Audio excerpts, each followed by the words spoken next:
identificando os participantes da mesa, do lado esquerdo ao direito, Dr. Irinaldo Dantas, presidente da OAB Ceará, ao lado Dr. Rômulo Conrado, procurador-chefe do Ministério Público Federal no Ceará, deputado estadual Evandro Leitão, representante do Poder Legislativo, ao centro, Manuel Pinheiro, procurador-geral de Justiça, representante do Ministério Público, ao lado Dr. Juvencio Viana, procurador-geral do Estado, representante do Poder Executivo, o desembargador Teodoro Silva Santos, representando o Poder Judiciário, e o coronel Marco Cesário, representante do Exército. Iniciaremos agora com a fala do procurador-geral, Dr. Manuel Pinheiro.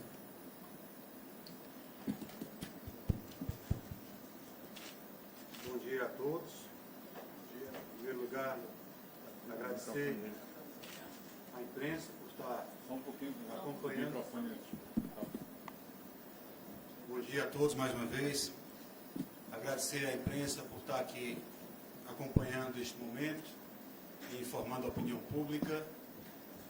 Quero agradecer aqui as presenças dos representantes do Poder Legislativo, deputado Evandro Leitão, Poder Executivo, Procurador-Geral do Estado, Dr. Juvencio Viana, do Poder Judiciário, Dr. Teodoro Silva Santos, da OAB, Presidente Irinaldo Dantas, do Ministério Público Federal, Procurador-chefe Rômulo Conrado, do Exército Brasileiro, Coronel Cesário, da Defensoria Pública Geral, Elizabeth Chagas, da Força Nacional, Coronel Aginaldo.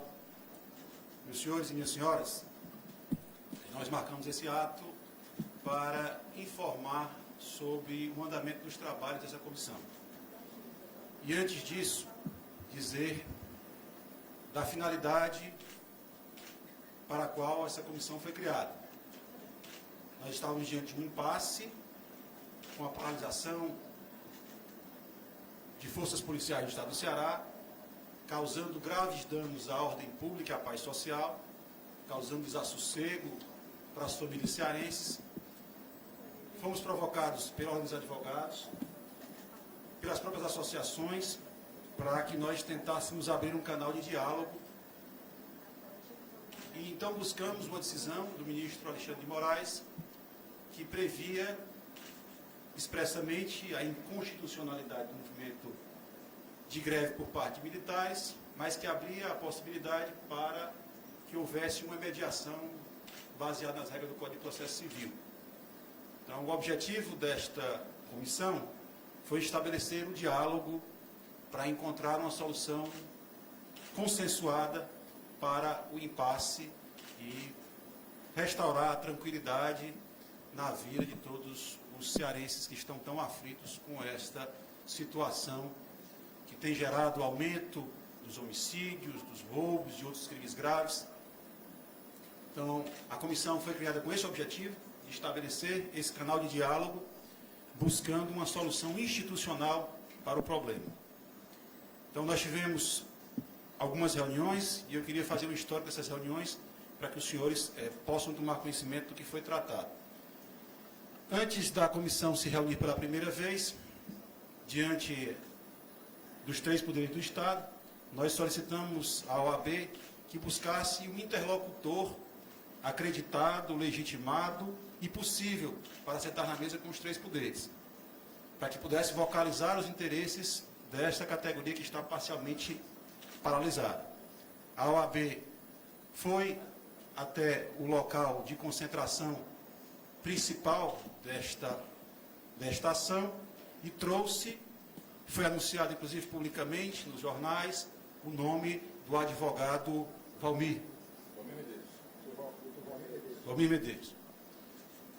Então, nós marcamos uma reunião com o Dr. Valmir Medeiros na expectativa de que ele nos trouxesse quais eram os pontos de interesse, as pretensões para que o movimento fosse encerrado. Peço aqui o testemunho de todos que estão nessa mesa e participavam daquela reunião, de que o Dr. Valmir trouxe uma pauta publicada nas redes sociais com 18 pontos, mas centrou a atenção em apenas 2 pontos, afirmando que os demais pontos poderiam ser tratados posteriormente. Os 2 pontos principais eram anistia e a reestruturação salarial.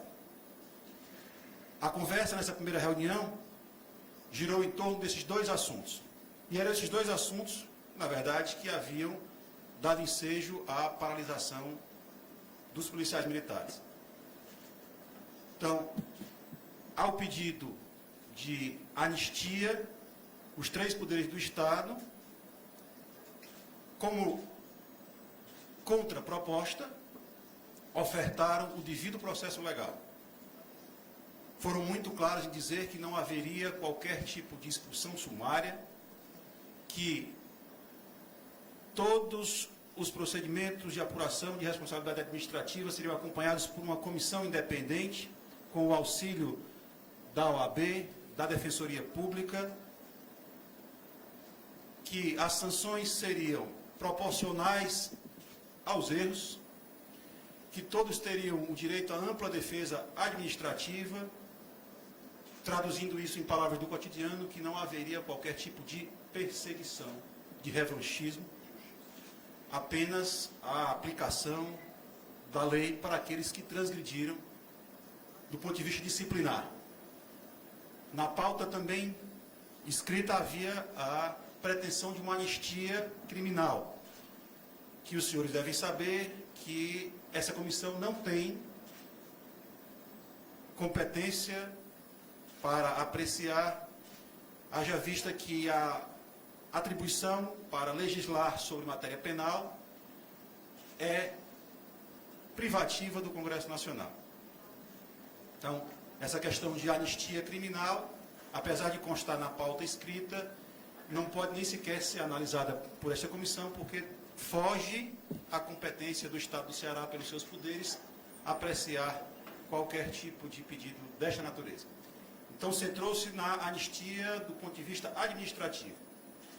E os poderes manifestaram que o sentimento dos três poderes era de não acontecer uma anistia, um perdão, de forma generalizada para todos os que cometeram infrações, mas que aconteceria a devida apuração da responsabilidade com o amparo jurídico da OAB, da Defensoria, seguindo o devido processo legal.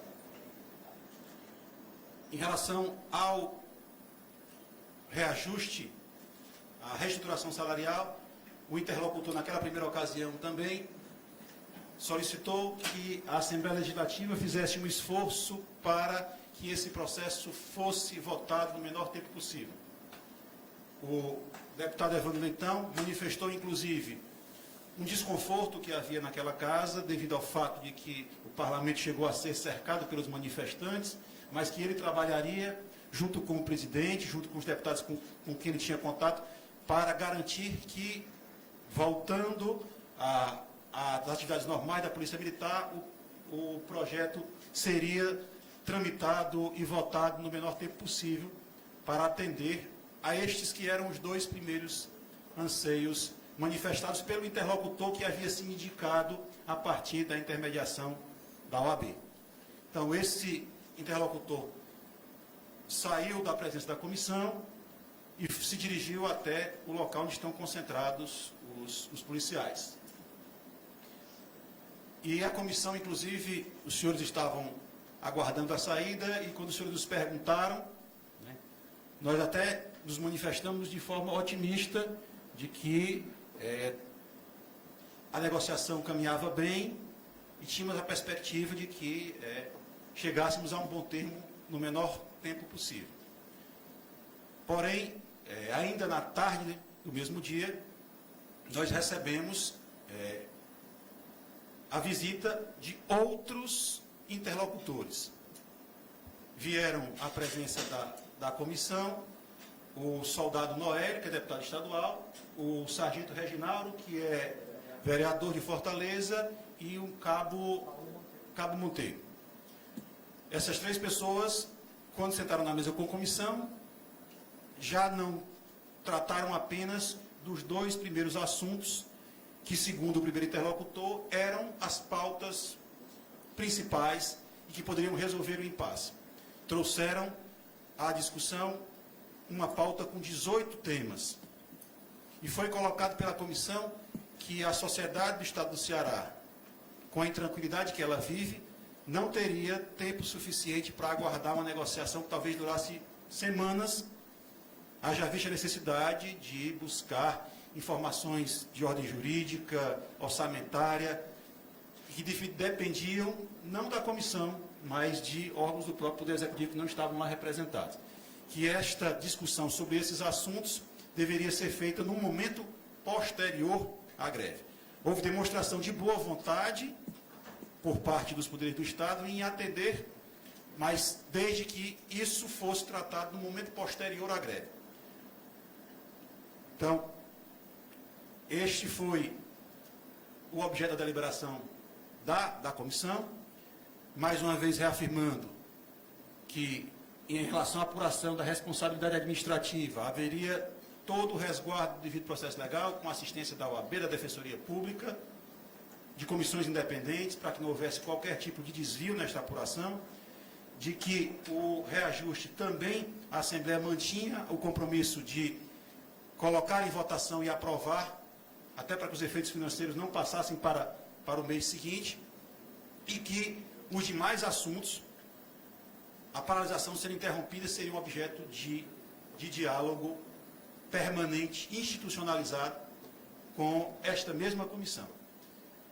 Então, esta situação foi levada ontem à noite a esse mesmo espaço onde estão reunidos os policiais amotinados. E a resposta que nós obtivemos agora há pouco, em mais uma reunião, desta feita apenas com o sargento Reginaldo, vereador sargento Reginaldo, e com o cabo Monteiro, e também com o coronel, né, foi de que era condição para os amotinados que a negociação fosse feita entre os 3 poderes do Estado e os líderes do motim, no caso, o Cabo Sabino e a Nina. Então, isso gerou uma situação de impasse, porque, inclusive, o Cabo Sabino tem um mandado de prisão expedido contra ele. Então, não faria sentido sentar à mesa do Poder Judiciário, do Poder Legislativo, do Poder Legislativo, do Ministério Público, da Força Nacional e do Exército Brasileiro, uma pessoa que está nesta condição. Então, essa é uma limitação do ponto de vista institucional. Institucional. Nós não poderíamos, do Executivo também, conversamos agora há pouco, né, visitamos a 10ª Região Militar, né, conversamos lá com o nosso general Cunha Matos, né, e tratando desse assunto, o sentimento generalizado é de que não se pode sentar à mesa com um interlocutor que esteja nessa condição. Então, assim, o Ministério Público, inclusive, na minha pessoa, né, se prontificou a nem sequer participar da reunião se fosse feito em outro ambiente. Mas, unanimemente, todos os poderes e os observadores também não se sentiram à vontade, e nós não queríamos causar um constrangimento ao Poder Executivo, Legislativo, Judiciário, Ministério Público Federal, Exército Brasileiro aqui presente, de ter que sentar à mesa com um interlocutor que está nessa condição.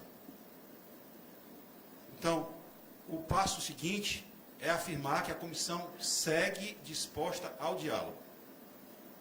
Nós estamos aqui reunidos, os observadores e a comissão, há 3 dias, dispostos a receber esta pauta do que é possível ser tratado num tempo tão curto e lidar com ela. Mas é preciso que os senhores entendam que há uma dificuldade neste diálogo, e essa dificuldade está em encontrar interlocutores legítimos e em conhecer uma pauta concreta. Então, a comissão segue os seus trabalhos. Os representantes que estiveram agora há pouco conosco abaixo se farão acompanhar da OAB e da Defensoria Pública até o lugar onde estão reunidos os policiais e vão buscar um nome que possa sentar à mesa com os poderes e com o Exército e com o Ministério Público e com a Defensoria, com todas as instituições que estão ao redor desta mesa querendo buscar as soluções e que traga uma pauta factível de ser decidida num tempo curto, assim como exige a sociedade cearense. Nós estamos vivendo um momento muito difícil, que requer bom senso, prudência, diálogo, e isso não vai faltar por parte desta comissão. Tenho notado isso como observador e eu acho que posso pedir aqui o testemunho, né, do Coronel Cesário, o testemunho do presidente Arinaldo, o testemunho do sargento, do Coronel Aginaldo, tá certo? Todos que estão aqui presentes têm visto que o clima na mesa de diálogo é o melhor possível. É um clima de buscar redução de danos em todos os sentidos. De abrir ao diálogo e buscar soluções, mas as soluções sempre pautadas na Constituição e nas leis. Então, são esses os fatos que eu queria relatar para os senhores inicialmente. Se algum dos integrantes da mesa quiser fazer alguma observação sobre algum fato que eu deixei de relatar, ou algum comentário que repute importante, a palavra está facultada aos membros da mesa inicialmente e, posteriormente, às perguntas da imprensa e dos presentes. Então, não teve acordo ainda.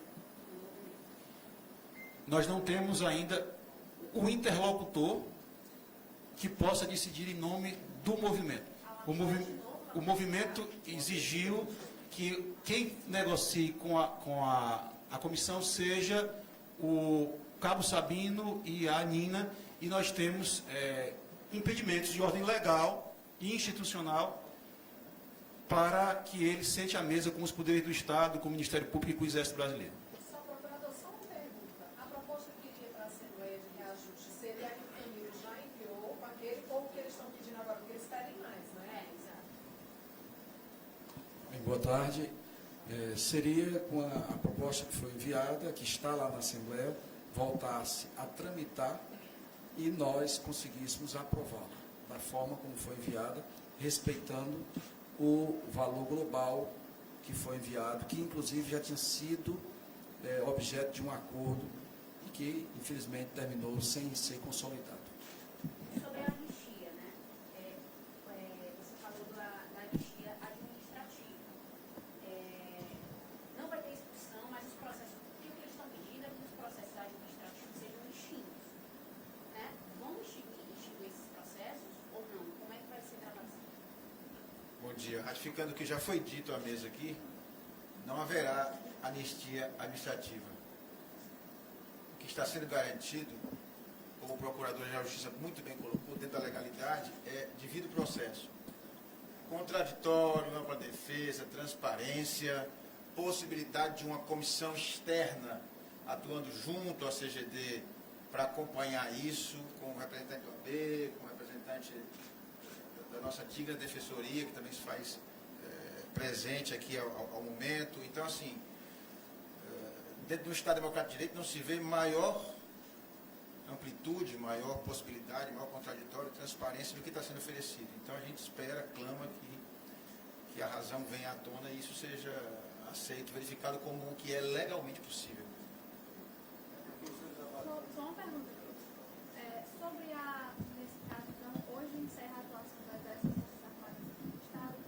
Sobre a prorrogação desse prazo das Forças Nacionais aqui na segurança, como é que fica? Vai ser prorrogado a presença? Como é que vai ser?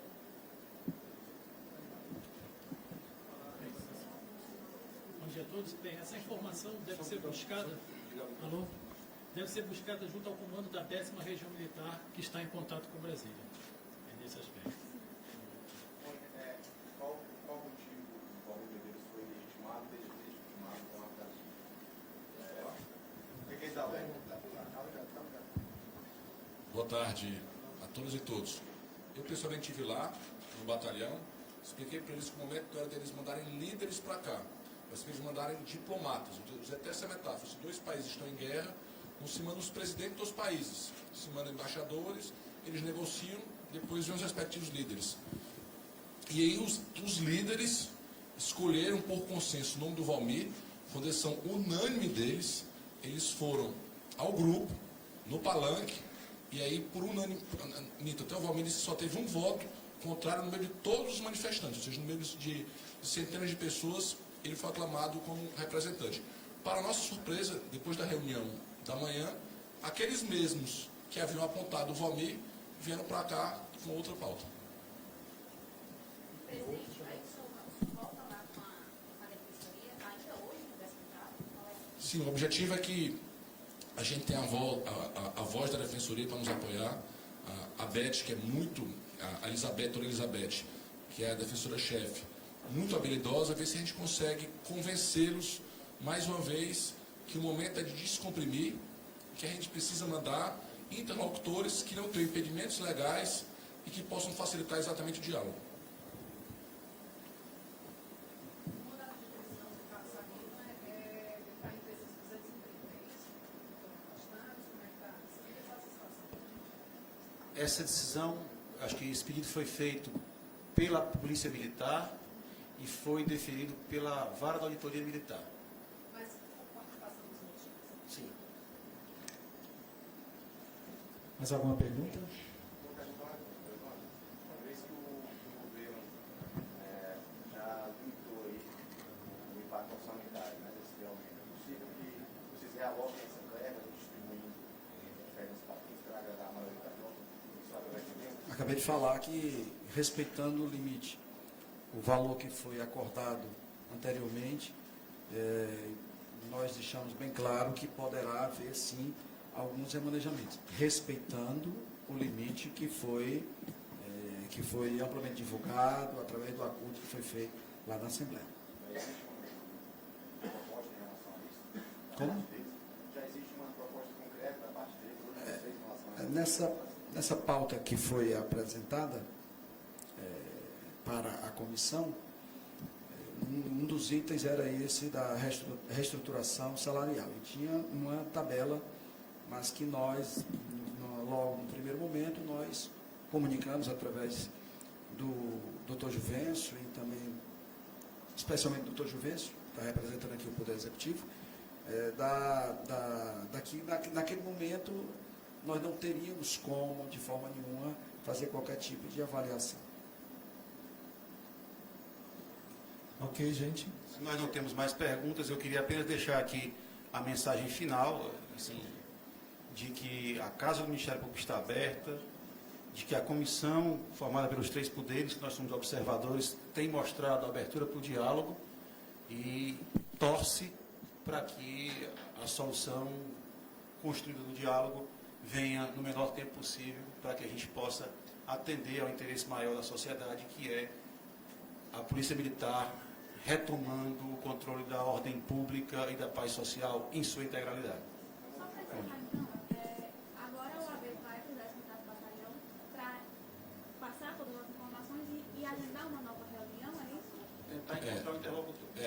A OAB vai auxiliar a Defensoria Pública, a doutora Elizabeth vai para lá, a OAB só vai assessorá-la, para que a gente possa catalisar o diálogo entre os policiais, para que eles possam apontar interlocutores com poder de diálogo, para que a gente possa, o mais rápido possível, voltar à conversa com a comissão e solucionar o problema da crise. Pode ser um novo interlocutor, né, presidente? Posso fazer uma Mais pergunta? um. Pode ser um novo, mais um. 2011 para 2012 houve anistia. Qual a diferença entre os dois movimentos? Né? Por que a posição das instituições é tão forte em não dar anistia?